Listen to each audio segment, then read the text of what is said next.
Os pontos de Fernando Lima.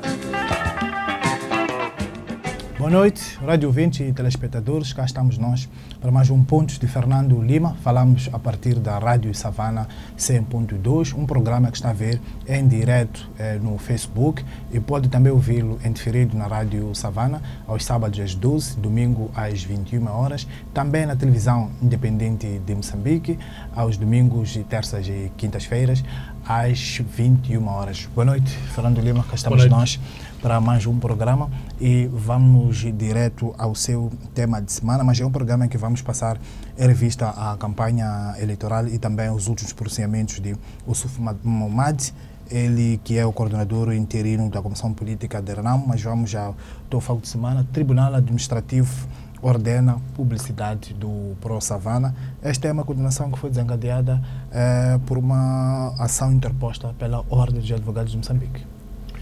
Exatamente. Portanto, os advogados moçambicanos, através da sua ordem, e isto mostra o papel interventivo que a Ordem dos Advogados tem tido em vários assuntos,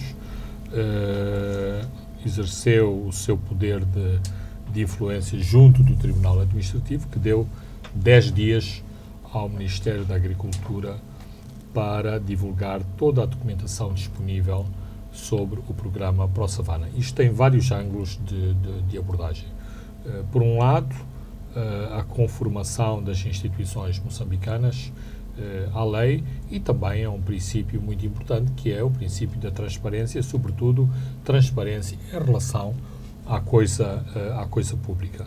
Segundo aspecto relevante é que o programa Pro Savana é um programa muito controverso e tem estado sempre envolvido em grande polémica. O Pro Savana é um programa tripartido entre o governo de Moçambique, com, sobretudo, auxílio técnico brasileiro e financiamentos japoneses, para se fazer agricultura empresarial de larga escala no corredor que compreende a província de Nampula e também a província do Niassa. Argumentam as organizações da sociedade civil que este é um projeto massivo para culturas de rendimento e que, portanto, vai tirar o pão para a boca às comunidades camponesas e, por outro lado, vai assalariar grande parte do campesinato abrangido pelo projeto. Bem, isto não é tão líquido assim, ou seja, se estivéssemos aqui num debate sobre o socialismo e sobre colcoses e sofcoses, portanto sobre empresas estatais e cooperativas, certamente que os socialistas iriam argumentar que a proletarização do campo e os assalariados, a troca de trabalho por salário no campo era um elemento muito importante, porque os camponeses são tradicionalmente conservadores, reacionários, logo adversos ao socialismo. Mas foram estes debates e estas derivas que deram o que deram em relação à política moçambicana das aldeias comunais e das grandes machambas estatais. Por outro lado, as culturas de rendimento, quer sejam de alimentos, mas também grandes extensões de terreno para fins de floresta e silvicultura, também têm os seus problemas, nomeadamente problemas de natureza ambiental, e não é por acaso que tem havido grandes protestos de camponeses nessas zonas, exatamente porque a implantação de espécies exóticas como o pinheiro e o eucalipto tem alienado os camponeses dos seus espaços para produzir alimentos. E não é o facto do camponês com o seu salário ir à cantina abastecer-se que resolve o seu problema. Portanto, é um projeto controverso, sempre envolvido nesta manta de secretismo, o que eu também interpreto como um problema com as heranças, ou seja, um problema que tem a ver com a herança do partido único do passado. Ou seja, o governo tem sempre esta atitude super autoritária, super arrogante, de ter problemas em divulgar. E esta herança não vai fazer com que o próprio Ministério da Agricultura não acate as decisões do Tribunal Administrativo. Já assistimos. Sim, muitas era aí que eu situações. ia, em relação, por exemplo, a semana passada, a sociedade civil publicou uma carta aberta em vários jornais, em que basicamente, e o principal ministério visado é o Ministério da Agricultura, de ser pouco cooperativo numa iniciativa da sociedade civil e que teve o apoio pleno do Presidente da República no sentido de se desenhar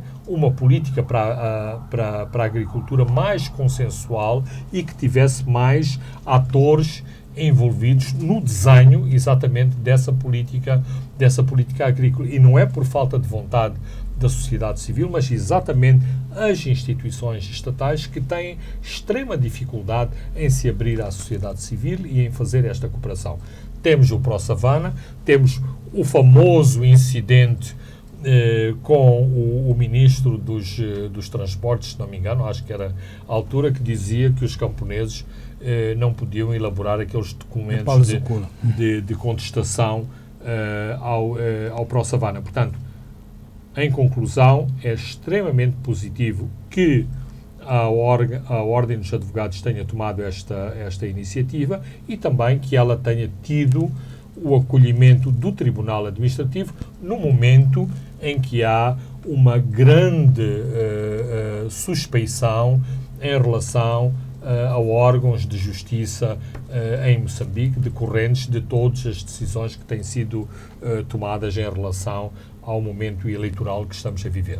Muito bem, vamos a este momento eleitoral, é um momento incontornável neste momento político eleitoral. Arrancou há 4 dias campanha eleitoral, 3 mortos em Chimoio, vítima de atropelamento. Em Tete, o militante da Renamo foi baleado, alegadamente por membros da Frelimo. Há registro do uso de bens de Estado, uma minibase do Ministério de Saúde em Quelimane. Uma campanha prevista para durar 2 semanas, mas dia após dia vai subindo esta escalada de violência. Não só de violência, mas também o discurso político tem hoje mais motivos de troca de acusações. Temos as trocas de palavras e acusações em relação à lixeira do Ulena aqui em Maputo e a quem é o responsável pelas mortes na lixeira de Maputo verificadas no princípio do ano. Temos a questão da falta de emprego na província da Zambésia pela eliminação ou extinção das grandes empresas agrícolas da Zambésia, que Manuel Araújo consideram que é culpa do governo da Frelimo, e claro, isto não vai ficar sem resposta. Há um crescendo de acusações contra o edil da Beira por parte dos outros partidos concorrentes. Portanto, neste caso, parece uma aliança entre a Frelimo e a Renamo no sentido de atacarem David Chimang. Portanto, também o discurso vai aumentando de tom, e estou certo que isto vai continuar a acontecer nos próximos dias e até ao fim de campanha. Parece-me algo inusitado que o Partido Frelimo não seja mais esclarecedor e mais contundente a distanciar-se de todos estes incidentes. Por exemplo, também, se não me engano, hoje, sexta-feira, um representante da Renamo acusou os materiais eleitorais de estarem viciados à partida, para exatamente impedirem o voto na Renamo. Na minha opinião, mesmo que estas acusações sejam infundadas, é importante que elas sejam esclarecidas. Porquê?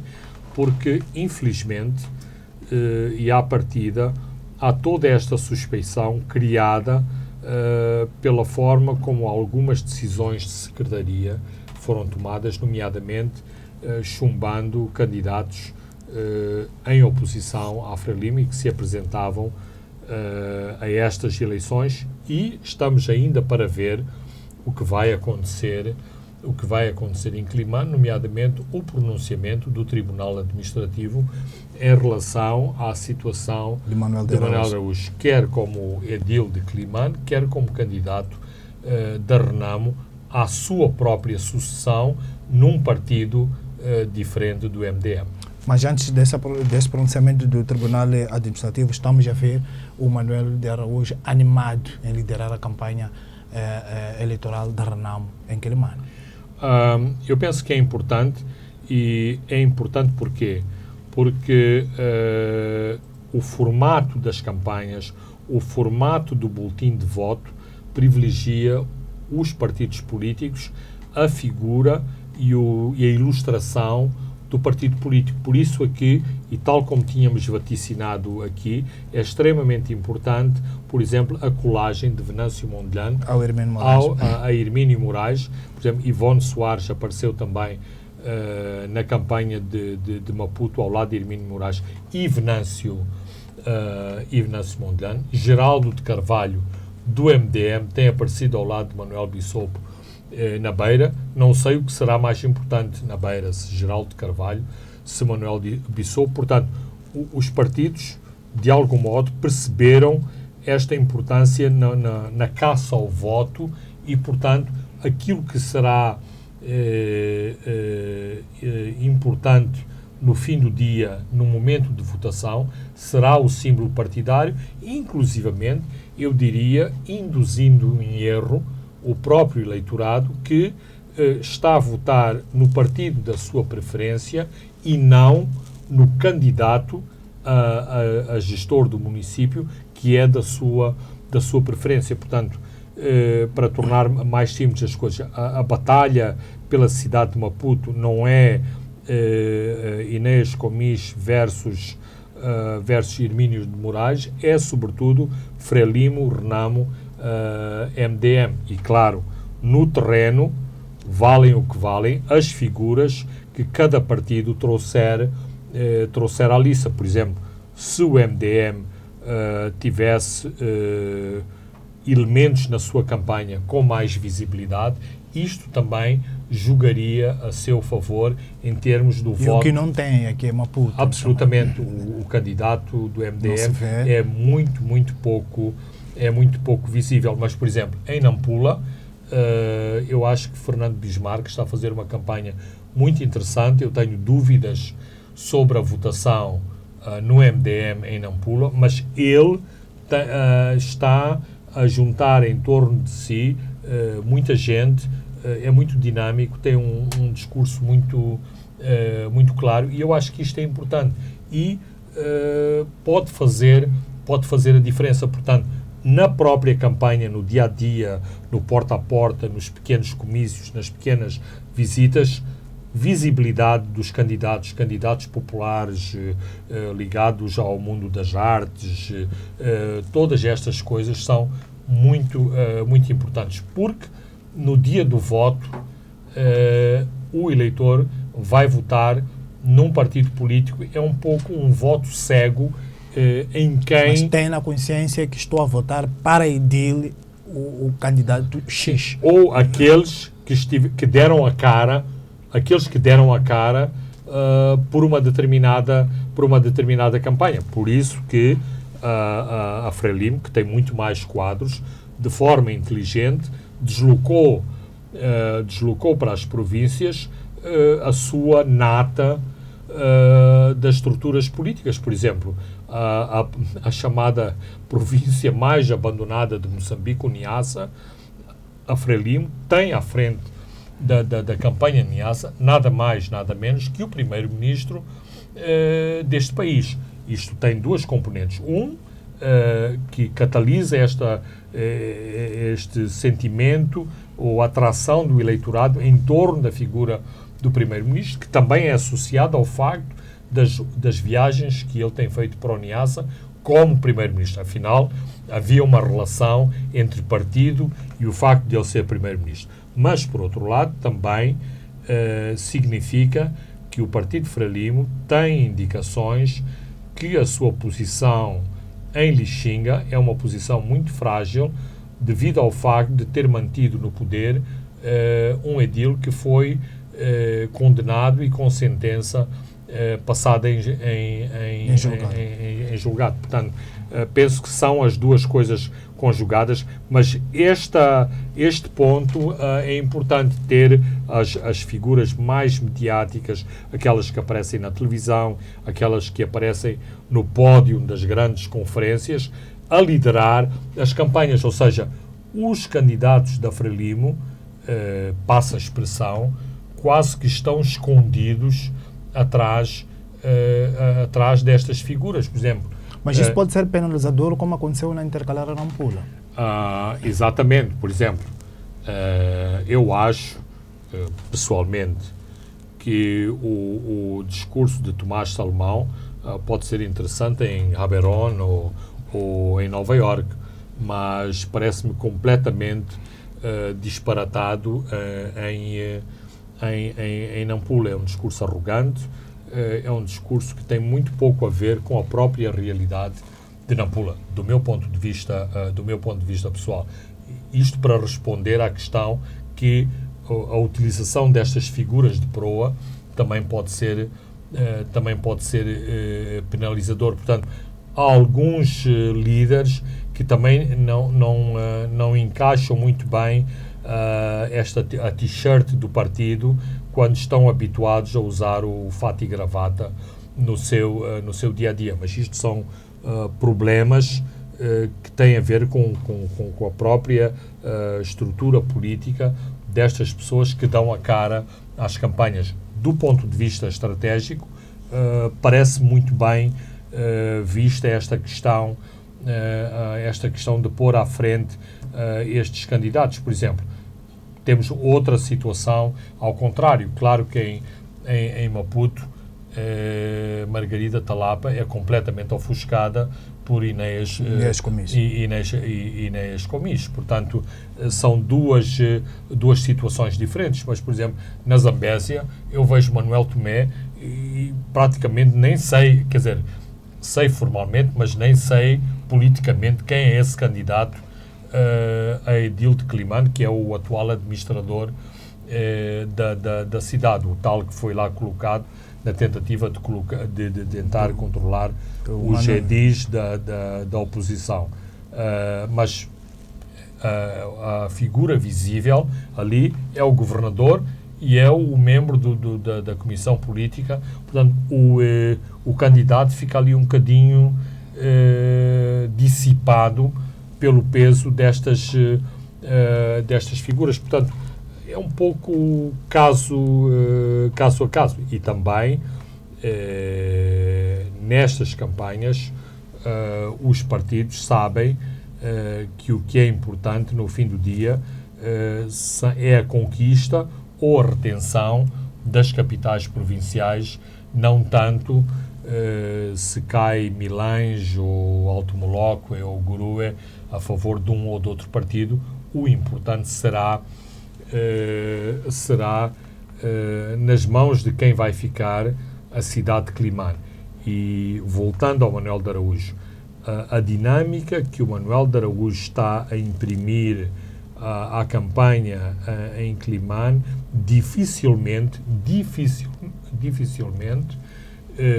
penalizará a Renamo se, digamos, na hora de chegar à meta, ou se Manuel de Araújo tiver que ser eliminado na praia, ou seja, próximo do dia da votação. Mas a penalização de Manuel Araújo junto ao momento de votação pode ser um elemento de vitimização do próprio e ajudar ainda a galvanizar ainda mais o eleitorado em torno da Renamo, uma vez que, não obstante Manuel de Araújo poder ser impedido de se candidatar, nada o impede nem 1 milímetro de continuar a fazer campanha a favor da Renamo, como nada impede de Venâncio Mondlane continuar a dar a cara pela Renamo aqui em Maputo. Voltando um pouco para Beira, vemos também Augusta Maíta a dar a cara, a ser muito mais interventiva, mas não vai ser ensanduichada ali no meio de Bissopo e Davis Simango. Bem, eu louvo a coragem da Augusta Maíta ao dar a cara pelo Partido Frelimo na Beira. Ela é uma debutante política, se assim podemos dizer. Fica-lhe bem no currículo. Eu acho que a Augusta Maíta vai longe nas políticas deste país, não só numa função autárquica ou governamental. É um quadro de futuro neste país, mas eu acho que no contexto da Beira não tem qualquer chance. O milagre que poderia acontecer na Beira é um voto massivo na Renamo e no MDM que no fim do dia permitisse a que um partido minoritário como a Frelimo ganhasse as eleições, o que seria uma grande ironia, o partido minoritário Frelimo na Beira ganhar as eleições devido à divisão de votos da oposição entre a Renamo e o MDM. Aliás, este cenário, tal como já aqui falámos várias vezes, é muito possível noutras cidades. Por exemplo, ninguém estava à espera que o Fernando Bismarck tivesse uma campanha muito dinâmica em Nampula. Aliás, à partida, o Fernando Bismarck partia para a campanha completamente derrotado. Então, se ele tiver uma boa votação e se Paulo Vaal não se distanciar muito do candidato da Frelimo, um voto em Fernando Bismarck pode muito bem dar uma vitória tangencial ao candidato da Frelimo. Aliás, sabemos pelas intercalares que só na segunda volta, com o apoio do MDM, aqui a Renamo ganhou Nampula, embora agora a dinâmica seja diferente, ou seja, Paulo Vaal parte da condição de edil impulsado e não candidato a edil, e isto é sempre uma vantagem para Araújo, para Davis, para Vaal, assim como outros candidatos pelo país fora, a não ser que haja situações mais controversas e que como por exemplo, o edil de Lixinga foi afastado e há um novo edil na corrida. Muito bem, Fernando, vamos a um outro tema que também está alinhado com este, que são os pronunciamentos últimos de Ossufo Momad, numa entrevista que concedeu ao canal de Moçambique a partir do Gorongosa. Ossufo Momad diz que todas as ações da CNE, que já discutimos muito até aqui, e do Conselho Constitucional, visam fazer a Renamo perder a cabeça e partir para a violência. Isto também liga para um artigo tornado público esta semana pelo semanário Savana, do The Economist, que afirma que o novo surto de violência é provável à medida que a paciência se for esgotando dos dois lados. E também abordada pelo professor Severino Guenha na entrevista que deu ao Savana, e também várias vezes abordada aqui no nosso programa. Ou seja, estas ações protagonizadas pela Comissão Nacional de Eleições, pelo Tribunal Constitucional, não podem constituir um esticar da corda que pode ter consequências nefastas. Eu não estou a sugerir que a lei seja cozinhada na alfaiataria, ou seja, que as leis sejam cozinhadas para servir o partido A, B ou C, mas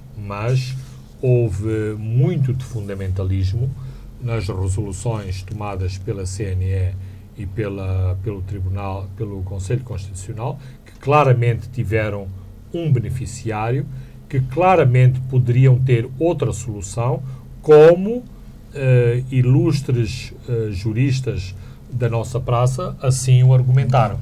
Ou seja, não parte de uma convicção de natureza partidária que A ou B foi beneficiado ou prejudicado, como num jogo de futebol, mas de argumentos jurídicos que foram trazidos à praça pública e que argumentavam num sentido diverso daquele que houve por parte da CNE e por parte do Conselho Constitucional. A Renamo, quanto a mim, faz bem em vir chamar mais uma vez a atenção sobre este facto, isto complementarizado com outras chamadas de atenção. Mas eu tenho que dizer também uma coisa que me parece importante e que, no fim do dia, tem o seu peso. A correlação de forças Frelimo-Renamo neste processo de pacificação e de paz mudou sensivelmente desde que Dhlakama faleceu. Ou seja, não devo dizer claramente que não era uma relação de igualdade, a relação entre Filipe Nyusi e Dhlakama. Havia muitas questões em que Dhlakama, o seu poder, a sua influência, a sua sagacidade política, de algum modo, se conseguiam impor perante Nyusi. Aliás, sabemos depois que estes entusiasmos e estes pré-acordos que eram alcançados entre os dois depois eram contrariados a outro nível na Frelimo. Ora, esta relação alterou-se substancialmente com a morte de Dhlakama. Em primeiro lugar, porque Ossuf Mamad não domina integralmente os dossiês e estas conversas privadas, muitas vezes sem atas, sem gravações, que eram travadas entre Dhlakama e Nyusi. Isso é uma desvantagem. Isto permite ao Presidente da República ter uma argumentação de vantagem muito mais forte perante Ossuf Mamad, que não existia no tempo de Afonso Dhlakama, pondo no contexto que me parece correto. Digamos que agora há um irmão mais velho e um irmão mais novo, e o irmão mais velho claramente deixou de ser Dhlakama, passou a ser Nyusi, que é o irmão mais velho, que fala com o irmão mais novo, passe a expressão, que é Ossuf Mamad. Por exemplo, esta semana houve este anúncio de que a Argentina vai ser envolvida no processo de paz moçambicano, nomeadamente na parte da desmilitarização, da desmobilização, por força também da própria experiência da Argentina no processo da Colômbia e da desmobilização das Farc. Não tem um dedo do Papa Francisco aqui, que também é um argentino? Pode ter, tem um papel também, tem um dedo também americano, tem uma explicação que tem a ver com o facto da Argentina hoje ser governada por um partido de direita. O presidente da Argentina é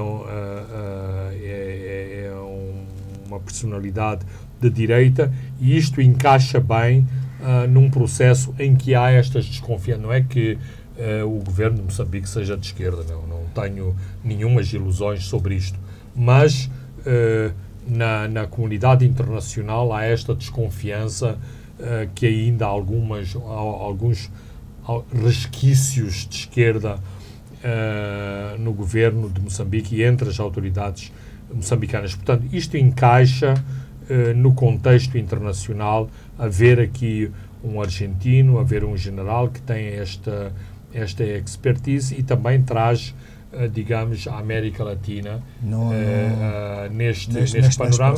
A América Latina, que teve um papel importante durante o processo da UNOMOS, nomeadamente com os contingentes da Argentina e com os contingentes do Uruguai que estiveram. Fernando Lima, vou cortar um pouco e voltamos. Ainda só uma questão que me parece parece importante em relação à Argentina. Também é do meu sentimento que a aceitação por parte da Renamo em relação ao general argentino foi um bocadinho quase que imposta. Não que foi um assunto debatido e sim senhora, estamos de acordo com a Argentina. Não, foi um pouco, bem, temos esta alteração, temos este novo ator no processo, tudo de acordo? Tudo de acordo.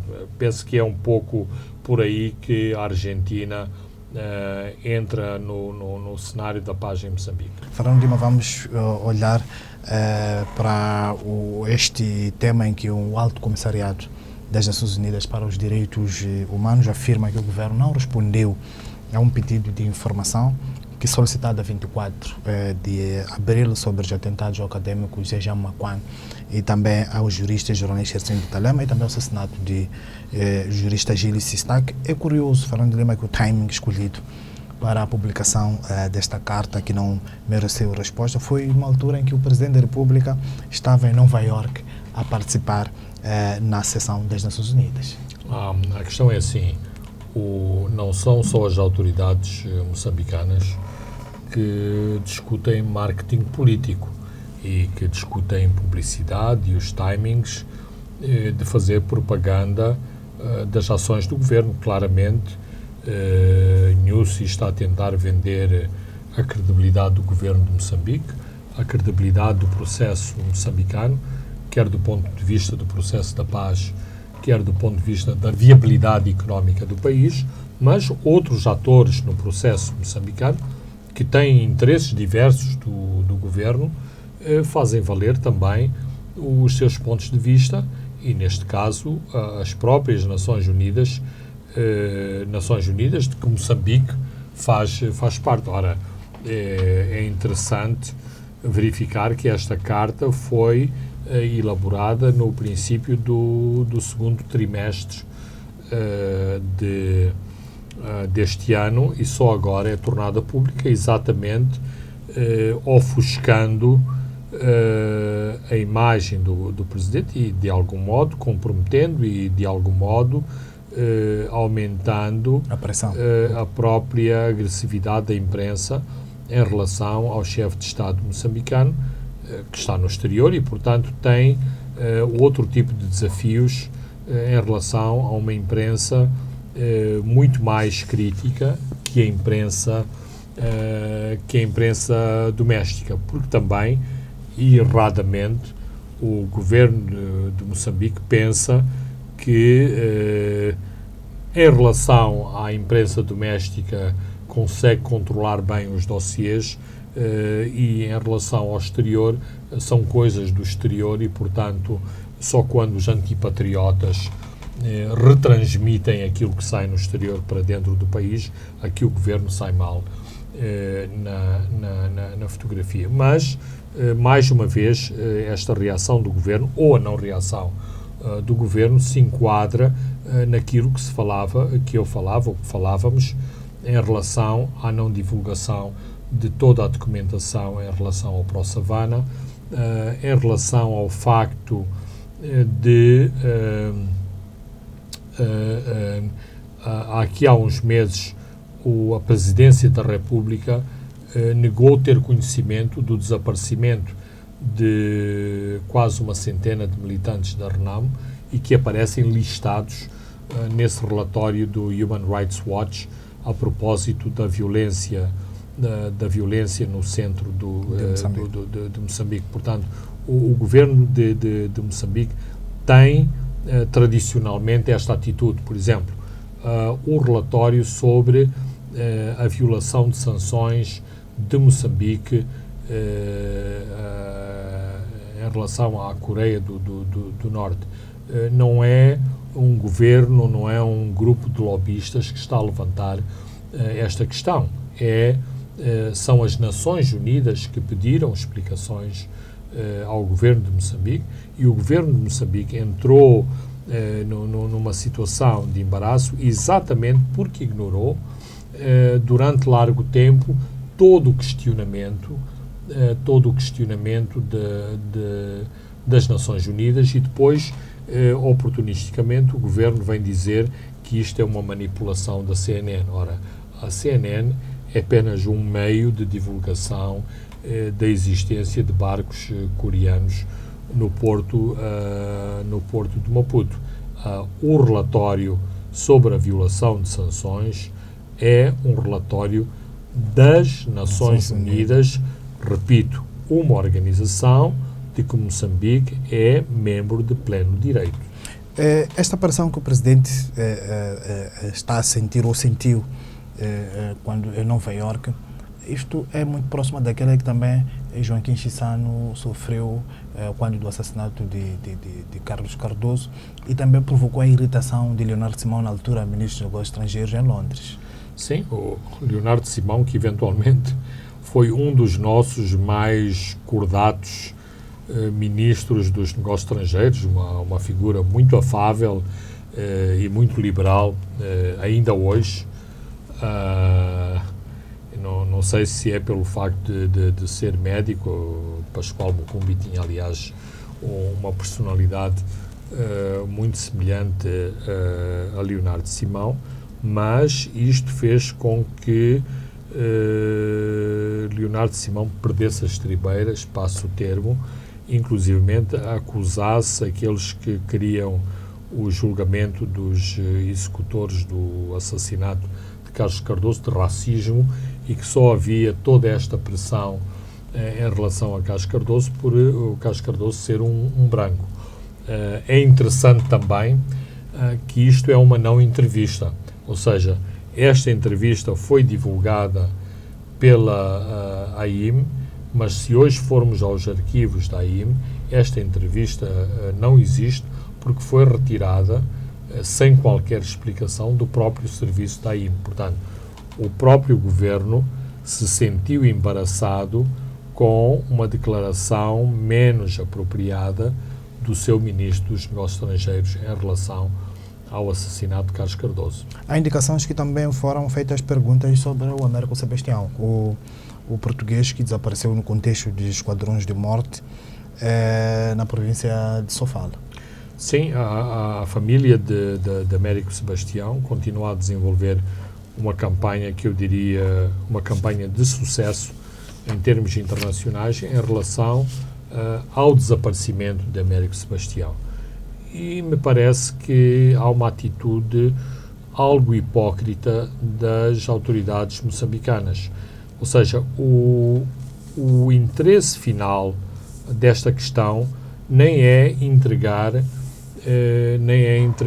Américo Sebastião, é esclarecer, se é possível esclarecer, e quanto a mim penso que é possível esclarecer, se Américo Sebastião está vivo ou não está vivo, porque as famílias, ou seja, todas as famílias têm direito ao seu luto, e enquanto as famílias não estão tranquilas no sentido de saber o que realmente se passou, nunca haverá o luto. Está desaparecido.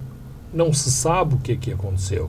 Mas, havendo claras indicações de que, em algum momento, as forças de defesa e segurança de Moçambique estiveram envolvidas neste processo, de facto, há responsabilidades do governo em esclarecer este assunto. E não vale a pena escondermos atrás, não sei, de um biombo transparente e dizer que estamos a investigar, que o processo está a seguir o seu curso, porque não está.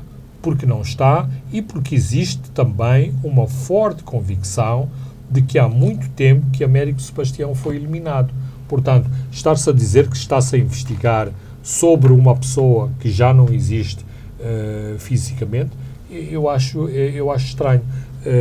Seria bom sabermos quantas páginas tem o processo de Gil Sistac, quantas páginas tem o processo de Iricino Salema, quantas páginas tem o processo de Gemaquan, como aconteceu em relação a Carlos Cardoso. Ao fim de vários meses, havia aparentemente 3 páginas escritas sobre o que teria acontecido a Carlos Cardoso. Só ganhou a celeridade que ganhou exatamente porque o governo decidiu politicamente que tinha que dar uma resposta a esta situação, que constituía um embaraço internacional para o governo, e aconteceu o que aconteceu, e aconteceu o julgamento mediático, e a tenda, e as pessoas em uniforme celular, e os advogados, e a transmissão em direto pela televisão, e os chapas com o nome de juiz Paulino, enfim, todo um circo mediático que se montou em torno do julgamento de Carlos Cardoso, mas foi extremamente importante, e isto também foi uma grande lição de pedagogia para a população de Moçambique, que este crime não ficou impune. Vamos a outro tema que também coloca Moçambique muito mal na fotografia. Hezbollah, com presença em Moçambique, o livro Medo, do jornalista do Washington Post, Bob Woodward, que abalou a cena política. Washington revela que entre 30 a 50 agentes do movimento libanês Hezbollah operam em Moçambique, onde estão envolvidos no tráfico de marfim. Já há alguns meses, um relatório republicado pelo CIP classificava Moçambique como um dos principais corredores de tráfico de heroína de Afeganistão para a Europa. Bem, ponhamos as questões no contexto correto. É preciso exprimir muito uma página singela do livro Fear, Medo, de Bob Woodward, que é conhecido por ser um dos protagonistas ou um dos heróis da saga do Watergate, que levou à renúncia do presidente Richard Nixon, que escreve agora um livro não sobre o Hezbollah em Moçambique, mas, sobretudo, um livro sobre a administração Trump, porque é disto que estamos a falar. Portanto, o livro não esclarece muito sobre este assunto, revela apenas que a presença do Hezbollah foi discutida em Moçambique foi discutida na Casa Branca. Isto tem, de facto, credibilidade, porque se não houvesse evidências dessa presença, este assunto também não seria discutido. Os americanos, o governo dos Estados Unidos, os serviços secretos americanos, as várias agências de inteligência americana têm uma grande preocupação em relação a Moçambique e em relação a 2 questões fundamentais. A questão do radicalismo islâmico, a sua expansão em território moçambicano e o facto de Moçambique ser um corredor de tráfico de drogas para todo o mundo, nomeadamente para a Europa, de ser o interposto entre as drogas que vêm da América Latina, da Ásia, que depois aqui são repassadas, sobretudo, para o continente europeu. E, portanto, tudo o que está relacionado com estas 2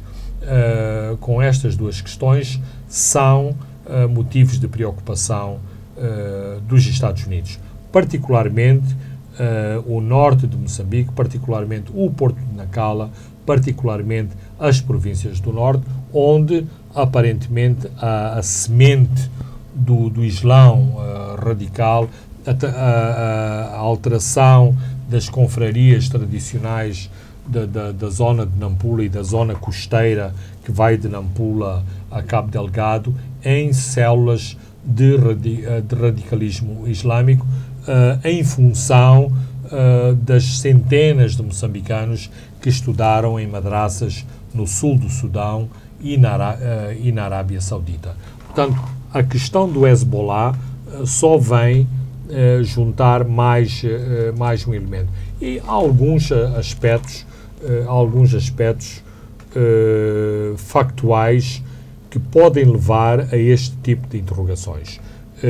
Há mais de uma década, um homem de negócios influente, libanês, a presença de libaneses em Moçambique não é um elemento histórico.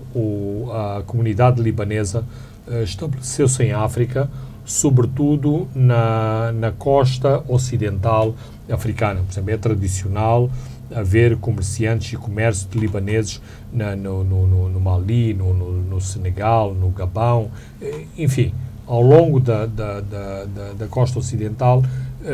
Não é do meu conhecimento a presença de libaneses, por exemplo, antes da independência, logo a seguir à independência. Portanto, este fluxo de libaneses, nomeadamente este controle de pastelarias, do ramo da restauração, dos produtos de consumo, dos pequenos e dos grandes, porque hoje há não só, em termos de franchise, há pelo menos um grande franchise que é também detido por uma família libanesa. Mas, voltando à raiz, veio para Moçambique uma família libanesa que foi convidada a sair de Angola porque o Departamento de Estado acusou esta família de ser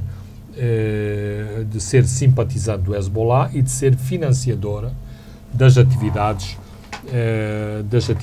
do Hezbollah. O Hezbollah é um grupo islâmico que tem a sua principal fonte de financiamento no Irão e que tem também uma grande influência no sul do Líbano. Todos conhecemos as divisões em termos confessionais do próprio Líbano. Ora, tanto quanto sei, nunca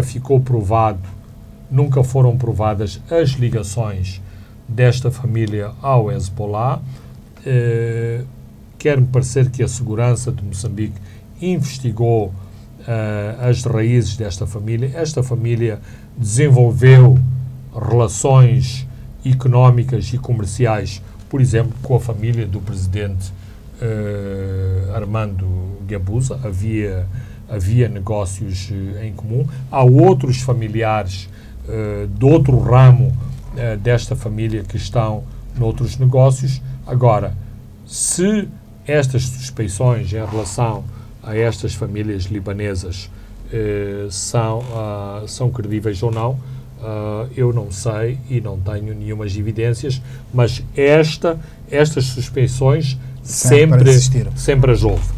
Do outro lado dos elementos factuais, claro que sabemos que a atividade dos chifres de rinoceronte, do marfim, das drogas e do próprio tráfico humano, incluindo tráfico humano a partir da China e a partir do Vietnã, é um tráfico organizado. Não é uma iniciativa de meia dúzia de pessoas, são redes bem organizadas. Aliás, no Savana tivemos a oportunidade de fazer um trabalho em conjunto com um canal de televisão e um programa com grande popularidade na África do Sul, o Carte Blanche, que exatamente documentava o tráfico de prostituição de mulheres asiáticas e moçambicanas de Moçambique para a África do Sul. Portanto, estes factos são conhecidos. Agora, colar o marfim, a droga e o tráfico humano ao Hezbollah, esta parte eu não tenho elementos e, repito, a página singular do livro de Bob Woodward não nos dá os detalhes desse mesmo envolvimento do Hezbollah em Moçambique. Muito bem, vamos a um outro tema. A agência Fitch mantém Moçambique no rating do incumprimento seletivo, enquanto o ministro Adriano Malayane diz que Moçambique é um bom pagador de dívida. Temos do outro lado a agência Fitch, que manteve esta avaliação de risco de Moçambique em cumprimento seletivo devido à incapacidade de orar com o serviço da dívida e, sobretudo, aqui é a chamada dívida oculta. Está difícil, Fernando Lima, descalçar esta bota, ou devemos seguir fazendo já a ligação com Angola, a estratégia que está em curso em Luanda com o João Lourenço à cabeça? Não, eu penso que os cenários são diferentes, nomeadamente em relação à dívida. Eu penso que o ministro Malayane tem uma boa almofada de conforto, e a almofada de conforto do ministro Malayane é o gás em 2022, 2023. Para as grandes organizações, para os grandes bancos, o espaço temporal de 4, 5 anos não é nada de complicado, é apenas uma questão de se renegociar os termos da dívida, uma vez que, inclusivamente, em termos de governo e em termos de empréstimos concessionais, não costumam existir empréstimos a menos de 10 anos. Aliás, uma das questões que chamou muito a atenção da emissão das Ematum Bonds, ou seja, das obrigações da Ematum, era exatamente o facto de elas serem a 7 anos e de terem um juro muito simpático, quase em cima dos 10%, se não me engano, 9%, numa altura em que os mercados estavam deprimidos e, portanto, era uma grande nova investir em obrigações que davam, num prazo curto, inclusive bancos moçambicanos acharam que era um super bom negócio, uma obrigação com uma garantia governamental a curto prazo e com juro atrativo acima da média de mercado. Portanto, é esta almofada de conforto que permite ao Ministro Malén, que vai pagando outra parte da nossa dívida, da dívida multilateral e da dívida bilateral. Que é 87% do estoque total da dívida. Quando eu digo vai pagando, ir pagando não significa que nas remessas para o exterior temos grandes saídas, grandes somas a sair para o exterior. O facto, por exemplo, da dívida ser reestruturada, ser renegociada, isto também significa que se está a pagar, ou seja, tecnicamente o país não está em incumprimento porque a dívida está nos termos corretos, ou seja, os credores, aqueles credores específicos que renegociaram a dívida não estão a contestar os termos porque foi feito de mútuo acordo. Onde há incumprimento, portanto, o tal de incumprimento seletivo é exatamente nesta dívida comercial onde não existe acordo, onde o governo de Moçambique e os credores estão de costas voltadas. E estão de costas voltadas exatamente porque Moçambique pensa que pode obter dividendos deste fincapé, nomeadamente perdão de parte da dívida, perdão de parte dos juros, porque sabe que os bancos não andaram completamente bem nestes empréstimos e ainda é possível que haja algum radical no seio do governo de Moçambique que decida não vamos pagar essa dívida, o que muitos grupos militantes no exterior aplaudiriam, não tenho a mínima dúvida, e também pelo facto de as organizações multilaterais, nomeadamente o FMI, que continua crítico em relação às explicações do relatório Kroll, em relação às responsabilidades sobre as dívidas, mas que em relação aos credores e aos créditos sobre o exterior, vai dando o seu apoio tácito no sentido de não fazer muita pressão sobre o governo de Moçambique para resolver esta questão, não obstante tem dito de forma moderada, ou tem vindo a lembrar moderadamente que era bom Moçambique resolver o problema, e é por isso, aliás, que o Ministério das Finanças tem estes consultores pagos a peso de ouro, que são, digamos, a cara do governo perante os credores. Portanto, uma empresa de consultoria de natureza legal e outra de natureza financeira. Muito bem, vamos fechar, Fernando Lima, vamos a Angola. Como é que olha para esta forma em que João Lourenço está a pôr em prática o combate à corrupção, que foi uma das suas bandeiras quando tomou posse? Bem, o combate à corrupção em Angola é um combate seletivo e me parece que para já